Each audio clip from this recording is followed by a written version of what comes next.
सबसे पहले तो एहसन इकबाल, और तुम तो शर्म से डूब जाओ। तुम्हें शर्म आनी चाहिए कि पहले एक फैमिली को कहते हैं, इमरान खान को बुला बड़ा कहते हैं, तो वो जब तुम्हें सही नाम तुम्हारा चोर कहते हैं तो तुमने एजेंसीज के जरिए उनको डरा धमका के उनसे माफी मंगवाई है। शर्म करो, शर्म करो।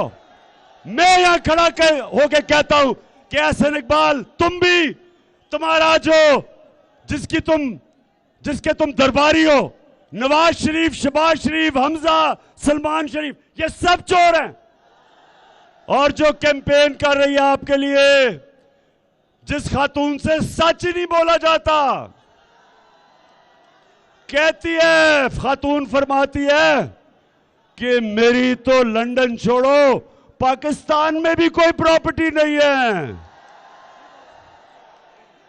अल्हम्दुलिल्लाह हमारे मेरी और मेरी वालदा की और बहन भाइयों की प्रॉपर्टी, ये जरा सुने, उसका कुछ प्रूफ लाएं कि मेरी सेंट्रल लंदन में प्रॉपर्टीज तो दूर की बात है, मेरी पाकिस्तान में भी कोई प्रॉपर्टी नहीं है। मैं अपने वालिद के साथ है और मुझे समझ नहीं आई कि मेरी और मेरी वालदा की और बहन भाइयों की प्रॉपर्टीज ये कहाँ से निकाल के ले आए। तो दूर की बात है, मेरी पाकिस्तान में भी कोई प्रॉपर्टी नहीं है। मैं अपने वालिद के साथ है और मुझे समझ नहीं आई कि मेरी और मेरी वालदा की और बहन भाइयों की प्रॉपर्टीज ये कहाँ से निकाल के ले आए।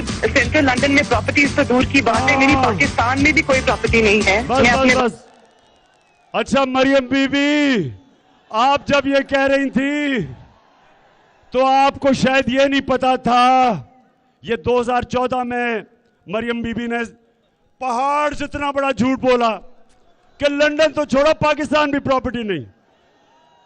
मरियम बीबी को ये नहीं पता था कि इसके 2 साल बाद 2016 में एक बैनुल अक़वामी इंकशाफ होता है, पैनामा पेपर।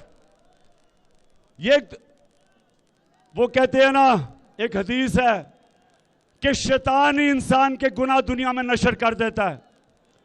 तो वो इंकशाफ होता है जिसमें बड़े बड़े दुनिया के लोग जिन्होंने अपने प्रॉपर्टियां, पैसा छुपाया हुआ था, वो इंकशाफ में सामने आ जाता है।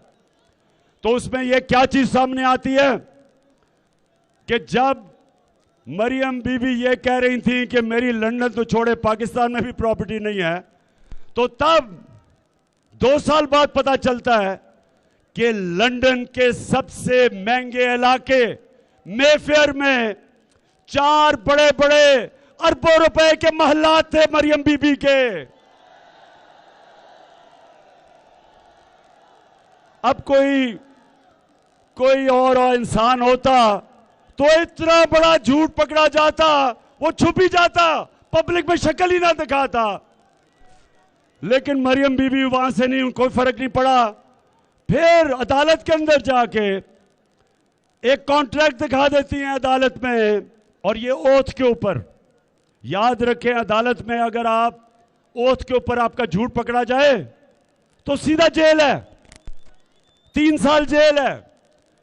वहां कहती हैं, एक कॉन्ट्रैक्ट देती हैं, और वो कॉन्ट्रैक्ट, अब सुने, कॉन्ट्रैक्ट होता है 2006 का, लेकिन जिस स्याही या जिस फॉन्ट के अंदर वो कॉन्ट्रैक्ट लिखा जाता है वो आती नहीं है 2007 तक। तो 1 साल पहले ही यानी जाली कॉन्ट्रैक्ट सामने आ जाता है, कैलिबरी फॉन्ट। तो मैं समझता हूं कि अगर जब आप वो जलसे में आती हैं तो कम से कम ये 2 चीजें तो पूछ लें कि क्या वाकई आपकी लंदन के अलावा कोई प्रॉपर्टी नहीं, या ये आपने कैसे जादू कर दिया कि स्याही आती है 607 में और 2006 में आप वो स्याही आपको कॉन्ट्रैक्ट साइन कर देती है। तो मेरी नौजवानों सुन लो, ये एहसन इकबाल ने जो बेचारे उस फैमिली से किया, उनको प्रेशर डलवाया एजेंसीज के जरिए, उनको जाके माफी मंगवाई। एहसन इकबाल, मैं खड़ा होकर कह रहा हूं कि तुम्हारे से बड़ा मॉरली करप्ट आदमी नहीं है।